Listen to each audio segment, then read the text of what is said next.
प्रिय विद्यार्थी, आज के इस क्लास में R&K सिलेक्शन आप सभी का स्वागत है। देखिए, इंडिविजुअल्स किसी स्पीशीज के किसी एरिया में ग्रो करते हैं, उन्हें पॉपुलेशन कहते हैं। अब जब पॉपुलेशन ग्रो कर रहा है किसी गिवन एरिया में, तो उसके क्या कैरेक्टरिस्टिक्स होंगे, क्या स्ट्रेटजी होंगे,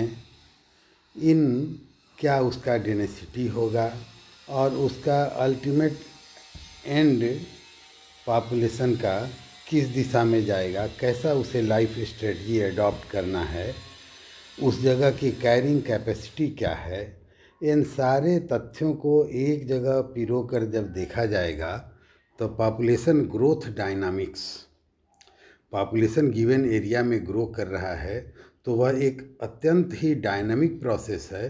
and variety of factors are working there, they are abiotic and biotic both. पूरा इन्वायरमेंट के एक्शन में होता है। तो जब ग्रोथ होता है तो अपने लाइफ हिस्ट्री का स्ट्रेटजीज ऑर्गेनिज्म के द्वारा अपनाया जाता है, जो सभी ऑर्गेनिज्म के लिए एक नहीं होता है, वह अलग अलग हो सकता है। तो जब growth of A population in an area is going on, what life strategy has been adopted, what reproductive strategy organism has adopted, and what does it prefer, nutrient or density dependent or density independent, fast growth and elimination or slow growth and long term continuation.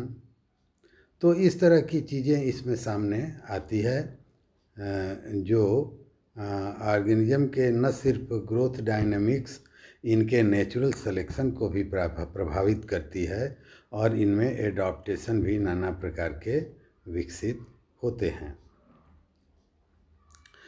अब देखिए, बाएं तरफ की दो तस्वीरें हैं जिनमें कि ऑर्गेनिज्म जो रखे गए हैं वो दो वैरायटी में विभेदित हो जाते हैं। एक को हम आर सेलेक्टेड स्पीशीज कहते हैं और दूसरे को हम के सेलेक्टेड स्पीशीज कहते हैं।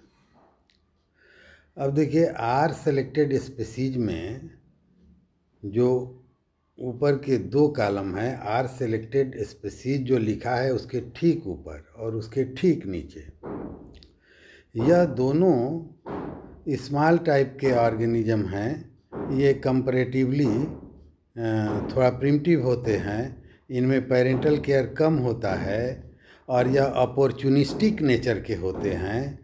कैरिंग कैपेसिटी जितना होता है उतना तेज़ी से इनके डेंसिटी का विकास होता है।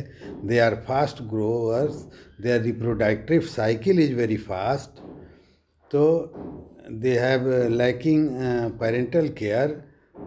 तो इस प्रकार के ये जो ऑर्गेनिज्म हैं यह आर सेलेक्टेड स्पीशीज के अंतर्गत आते हैं और के सेलेक्टेड स्पीशीज के अंतर्गत वैसे ऑर्गेनिज्म होते हैं जो कि एडवांस ऑर्गेनिज्म हैं, जिसमें पेरेंटल केयर है, जो स्लो ग्रोअर हैं, जिनमें रिप्रोडक्टिव रेट कम है इत्यादि। अब देखिए, ये तो उनके एग्जाम्पल हो गए अनेक प्रकार के। और एक छोटा सा सीधे नाम लेके मैं बता देता हूँ, मक्खी मच्छर हैं तो ये आर सेलेक्टेड हैं, और यदि आदमी है, एलिफेंट है, तो ये क्या है, के सेलेक्टेड है। और चित्र में भी आप देख रहे हैं, यहाँ पे हाथी नीचे में है और ऊपर में छोटे छोटे मच्छर मक्खी। तो ये हुआ are and K selected species का एग्जाम्पल। अब आइए यहीं फ्रंट पेज पर ही आप दाहिने के तस्वीर में देखिए, तो यहाँ पर भी के सिलेक्शन वर्सेज आर सिलेक्शन है और दोनों का देखिए यहाँ ग्राफ बना हुआ है। तो ज़रा देखिए जो के सिलेक्शन है उसका ग्राफ कैसा है, वह एस शेप्ड है। जो नॉर्मल ग्राफ है ग्रोथ का, ये सब हम लोग बहुत जानते हैं पिछले क्लासों से भी।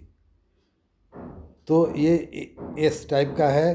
तो ये क्या है कि शुरू में तो कैरिंग कैपेसिटी जैसी इन्वायरमेंट की है, स्लोली उसके तरफ अप्रोच करते हुए आगे बढ़ता है, पर कुछ समय बाद आगे जाके वह इक्विलिब्रियम प्राप्त करता है, स्टेबलाइजेशन कर लेता है, तेज डिक्लाइन नहीं होता है, बल्कि फ्लक्चुएट एक गिवन रेंज के अंतर्गत करते रहेगा। और इसको इनके द्वारा जो अप्रोच अपनाया गया है उसे इक्विलिब्रियम अप्रोच भी कहते हैं। इक्विलिब्रियम स्ट्रेटजी यहाँ की विशेषता यह होगी कि इन्वायरमेंट के साथ जो उसकी कैरिंग कैपेसिटी है हैबिटेट की, उसके साथ और इन्वायरमेंट के साथ ये एक तारतम्य स्थापित करते हैं। अपने slow growth rate, extreme parental care इत्यादि के द्वारा ये उसमें एक ऐसा स्वरूप अपना अख्तियार करते हैं कि ये स्टेबलाइज्ड पॉपुलेशन की तरफ बढ़ते हैं।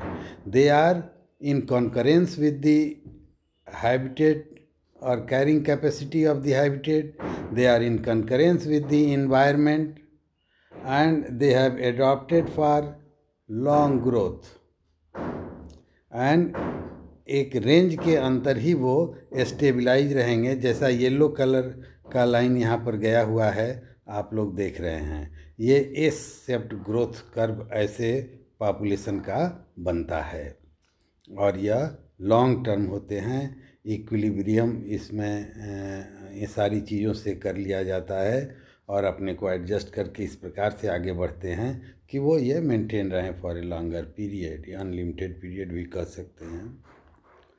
अब देखिए एक दूसरा इसी के कॉन्ट्रास्ट में जो आर सेलेक्टेड हैं, ये जो दूसरी लाइन यहाँ निकली है यह तेज़ी से चढ़ती है ऊपर की ओर, आर सिलेक्शन वाली, और के सिलेक्शन से ऊपर तक जाती है और जाने के बाद ऊपर से तेज डिक्लाइन, जितना शार्प राइज हुआ उससे भी शार्प इनकी डिक्लाइन होती है, जो आप यहाँ पर ग्राफ में देख रहे हैं। अच्छा, इसको जो है आप जे शेप्ड कर्व से भी डिनोट कर सकते हैं। आई थिंक आप इसे वेरीफाई करिए कि जे शेप्ड कर्व इस पर लागू हो रहा है कि नहीं। आप लोग को जे और के, जे और एस दोनों शेप्ड कर्व के बारे में पिछले क्लासेज में डिटेल बताया गया है। तो इसका मतलब यह है कि ये बहुत फास्ट ग्रोवर हैं और इन हैबिटेट के कैरिंग कैपेसिटी तक, हैबिटेट कम इन्वायरमेंट के कैरिंग कैपेसिटी तक यह तेज़ी से बढ़ते हैं। अच्छा, ये इक्विलिब्रियम पर नहीं ध्यान देते हैं, ये अपॉर्चुनिस्टिक होते हैं। अपॉर्चुनिटी जब मिला तो फास्टेस्ट ग्रोथ अपना ये कर लेते हैं और ग्रोथ अटेंड करके, और जब कैरिंग कैपेसिटी मैक्सिमाइज हो जाता है तो फिर वहाँ से इनका नेचुरल है कि सडन, एब्रप्ट और तेज डाउनफॉल होना शुरू करता है। They rise fast but their fall is even faster than that. तो ये हैं आर सेलेक्टेड फॉर्म्स। तो यहाँ पे समरीली हमने बताया कि यह छोटा कर दिया जाए तो यह growth of A population in A habitat का यह डायनामिक्स है, जो वैरायटी, पॉपुलेशन ग्रोथ डायनामिक्स है जो वैरायटी ऑफ चीज़ से प्रभावित होता है।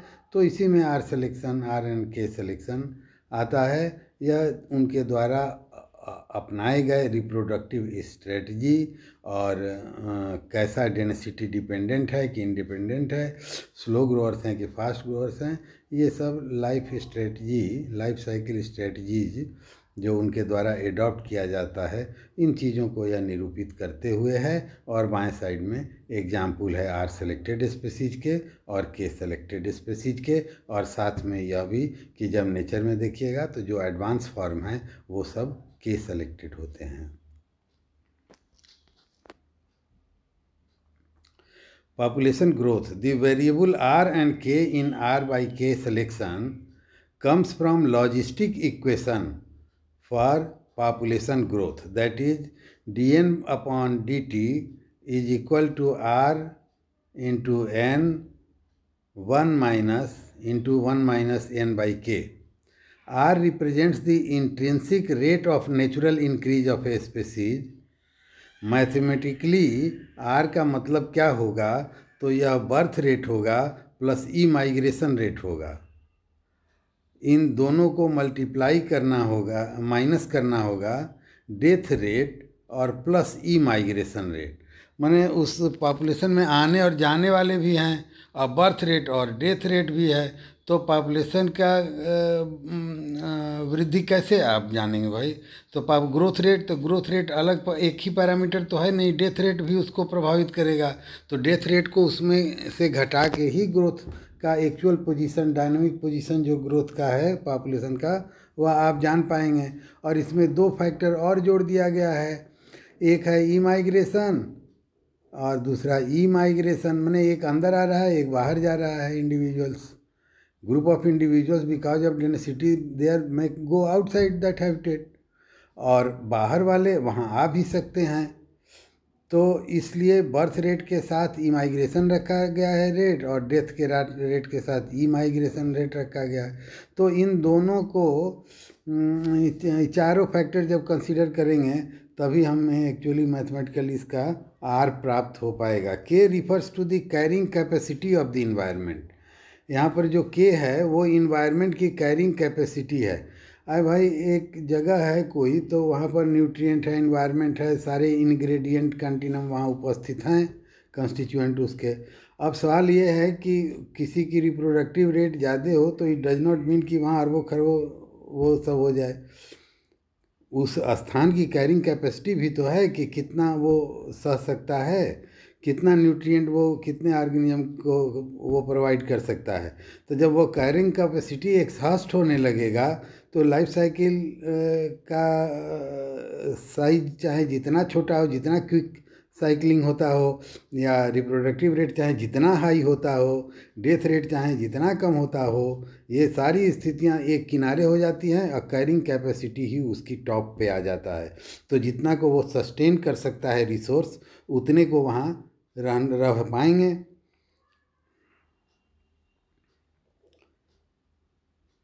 Maximum density at which population is able to exist in a given environment.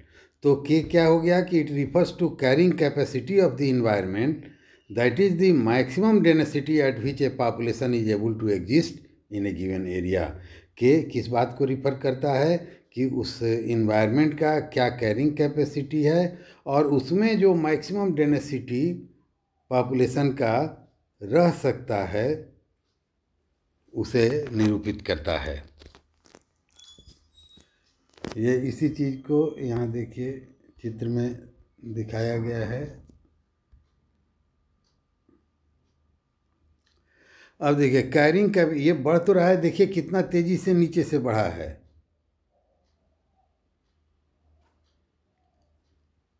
Exponential growth phase और डेसिलरेशन फेज और इक्विलिब्रियम फेज। तो अब ये जिस तेज़ी से बढ़ा है उससे आगे, उसी से आगे नहीं बढ़ रहा है, इसमें रुकावट आ रही है।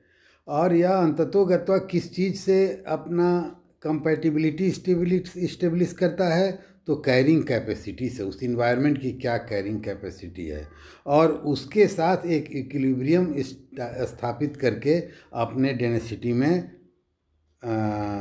स्टेबलाइजेशन या स्टेबिलिटी प्राप्त करता है।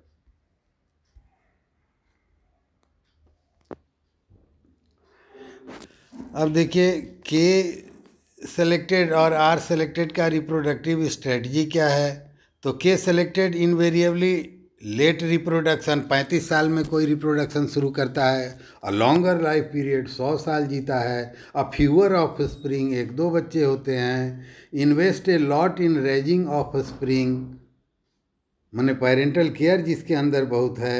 ये एग्जाम्पल है प्राइमेट्स में, और एक एग्जाम्पल दिया गया है कोकोनट में,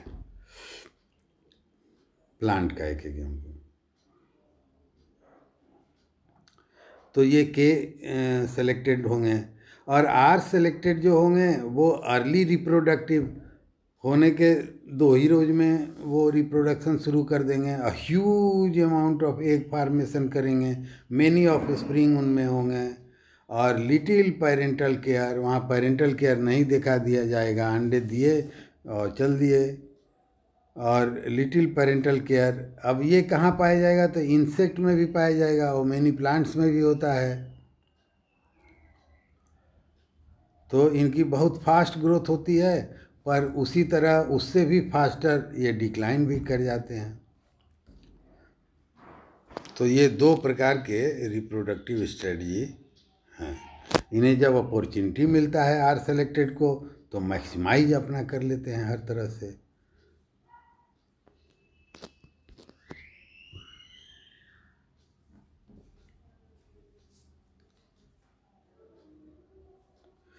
के सेलेक्टेड इक्विलिब्रियम स्पेसीज,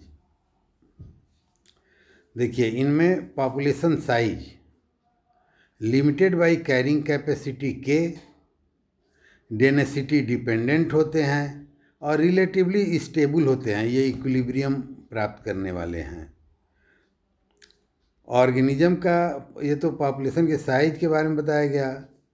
अब ऑर्गेनिज्म के बारे में, तो लार्जर होंगे ऑर्गेनिज्म, लॉन्ग लिव्ड होंगे, जीवन चक्र उनका बड़ा होगा, प्रोड्यूसेज फ्यूअर ऑफ स्प्रिंग कम होंगे उनके, and provide greater care for of spring, जो पेरेंटल केयर कहा जाता है वो ज़्यादा रहेगा।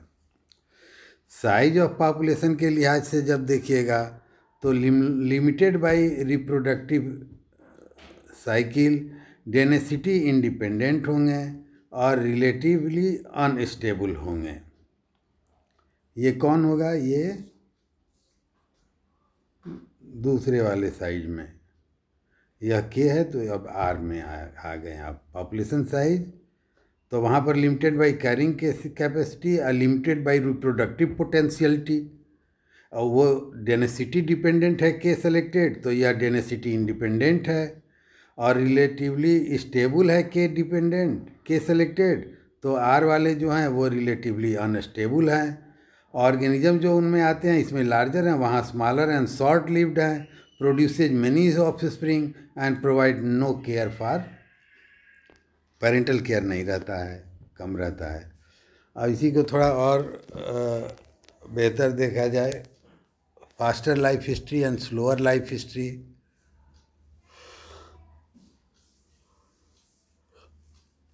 इनकी फिजियोलॉजी में देखिए क्या प्रभाव पड़ता है, तो रेट ऑफ डेवलपमेंट तो फास्टर है।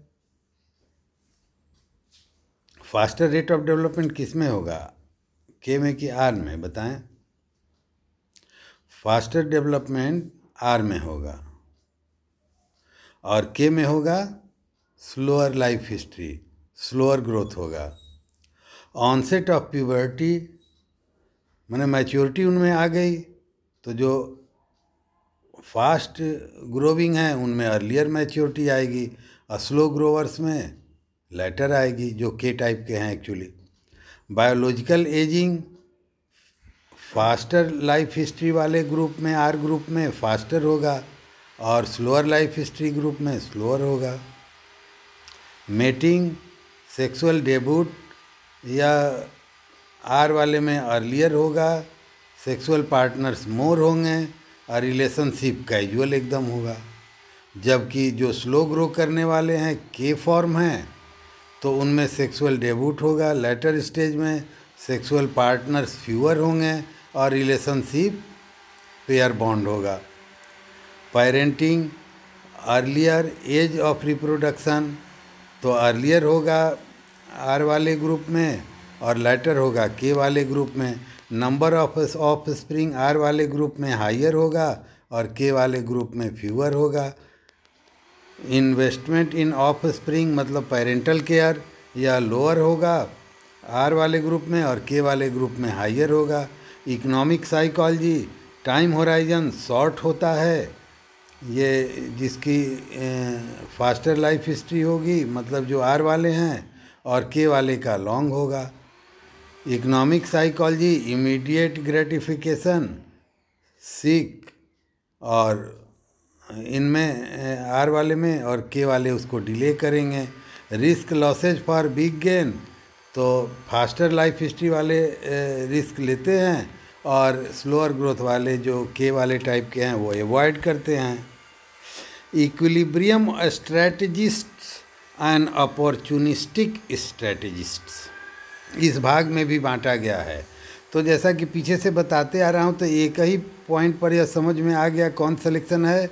इक्विलिब्रियम स्ट्रैटेजिस्ट हैं जो अंत में इक्विलिब्रियम पॉपुलेशन का तो एस फेज वाले में आता है, तो ये क्या हो गए, ये के सेलेक्टेड वाले हैं। स्पाइनी डॉग फिश एग्जाम्पल है। स्क्वेलस एकैंथियास लेट मैच्योरेशन होगा, 35 साल में मैच्योर करेंगे। लॉन्ग लिव्ड 100+ ईयर्स ग्रो करेंगे। एक्सट्रीम लो फेकुंडिटी 9 पप्स, बहुत कम बच्चे देंगे। Very low rate of intrinsic population increase, intrinsic population increase का रेट बहुत लो होता है। अब देखिए पीछे वाले के जवाब में ये देखिए अपॉर्चुनिस्टिक स्ट्रेटजी आ गया, जिसमें कि स्मॉल रैपिडली मैच्योरिंग और शॉर्ट लिव्ड होते हैं। स्मॉल एग्स एंड इमीडिएट फेकुंडिटी, ये पैसिफिक सार्डिन्स का इसमें एग्जाम्पल लिया गया है, इनका अपॉर्चुनिस्टिक स्ट्रेटजी है। ये देखिए आरंभ में ही बड़ी तेज़ी से ग्रो किए हैं।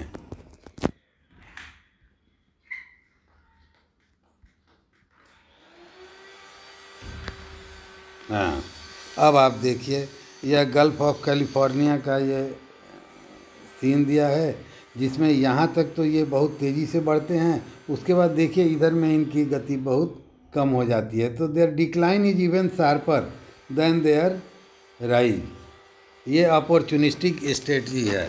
जब इनके शॉर्ट लाइफ साइकिल को ये अडॉप्ट कर लेते हैं जो आर वाले फॉर्म हैं, और वो बहुत तेज़ी से ग्रो करते हैं। ग्रो करने के बाद their fall is also sharp, short lived होते हैं, ये शार्पली फॉल करते हैं।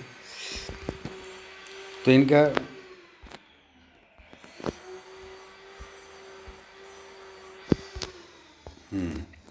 आर वर्सेज के सिलेक्शन, यहाँ पर फिर उसी चीज़ को दिखाया गया है। एक तरफ है एक एक्सिस पे पॉपुलेशन का साइज है, और दूसरे पॉपुलेशन पे टाइम है, और के कैरिंग कैपेसिटी को डिनोट करता है, और आर जो है इंट्रिंसिक रेट ऑफ इंक्रीज है, या रेट इसकी बहुत तेज़ी है तो वो बड़ी तेज़ी से बढ़ते हुए आगे की ओर चढ़ जाता है, और फिर वहाँ शार्प डिक्लाइन होता है। और के वाले ऊपर तो बढ़ते हैं पर इनका स्पीड स्लो है, देख लीजिए, और स्लो होने के बाद फिर ये स्टेबलाइज होते हैं बजाय गिरने के। Exponential growth dN/dt equal to RN, और लॉजिस्टिक ग्रोथ में क्या होगा, dN/dt बराबर RN into 1 - N/K।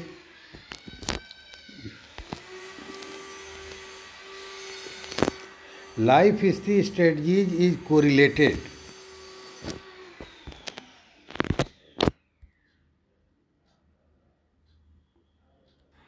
Life history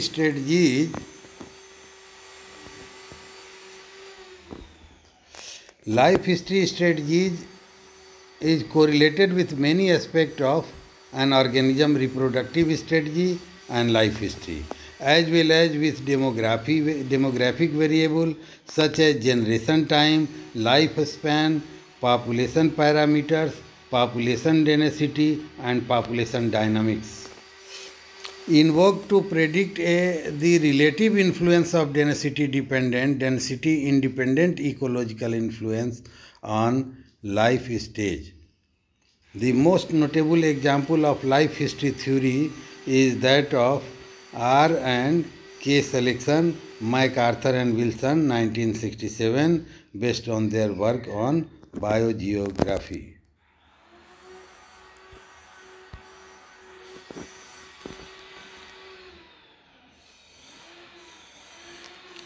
life history traits favoured by natural selection may vary with population density and environmental condition. उसके ट्रेट्स में भी बदलाव आएंगे. K selection is equal to density dependent selection, selects for life history traits that are sensitive for the population density, or R selection, density independent selection, selects for life history traits that maximize reproduction.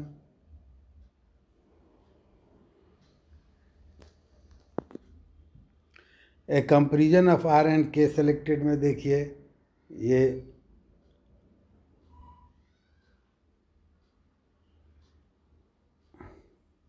Small size of organism, large size of organism. अब बताइए small size of organism किस में होगा? R में होगा. और K में large size organism. R में अनस्टेबल इन्वायरमेंट, के में स्टेबल इन्वायरमेंट. आर में energy use to make individual is low और के में energy use to make individual is high. R में many of spring are produced early maturity होगा और K में less of spring are produced और late maturity होगा.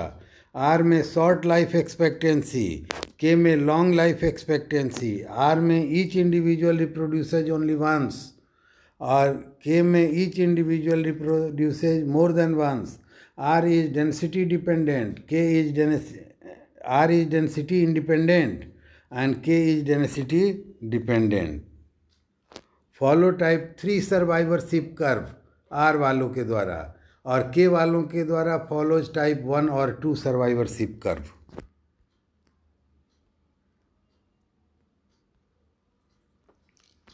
यही चीज़ इसमें भी बताई गई है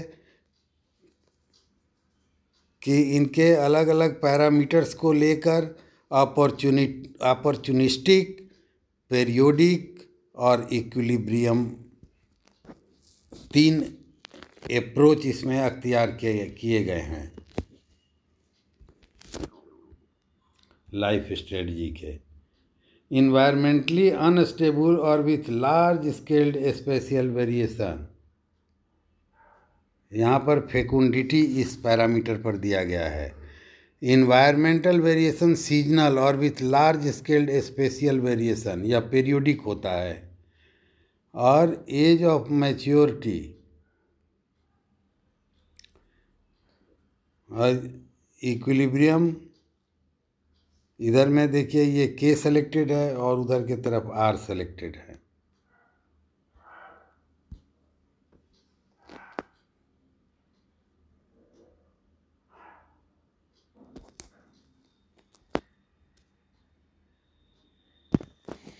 The variable R and K in R by R upon K selection comes from logistic equation of population growth, that is dn by dt Rn into 1 minus n by k. R represents intrinsic rate of natural increase of a species mathematically. ये मैं आप लोग को पहले बताया था, ये repeat हो गया slide. Life history traits favored by natural selection may vary with population density and environmental condition. यह logistic model of life history है और इसमें आता है के सिलेक्शन जो कि डेंसिटी डिपेंडेंट सिलेक्शन है. Selects for life history traits that are sensitive to population density. यहाँ पर सिलेक्शन किस पर होता है? तो उन ट्रेट्स पे होता है जो रिप्रोडक्टिव ट्रेट्स हैं, उनसे मतलब है which is associated with sensitive to population density. R selection और density independent selection selects for life history traits that maximise reproduction. Okay, thank you. आप लोगों ने सुनी मेरी बात. अब इसे पढ़िए, समझिए, देखिए और इन प्रश्नों के जवाब दीजिए. Questions to answer. Carrying capacity dependents are called, density dependents are called, density independents are called, slow growers are, fast opportunities, equilibrium strategy. ये सभी R और K के ही कैरेक्टरिस्टिक्स यहाँ घूम फिर के हैं जिसे आपको करना है और लिख के रखना है और 28 तारीख के बाद भेजना रहेगा.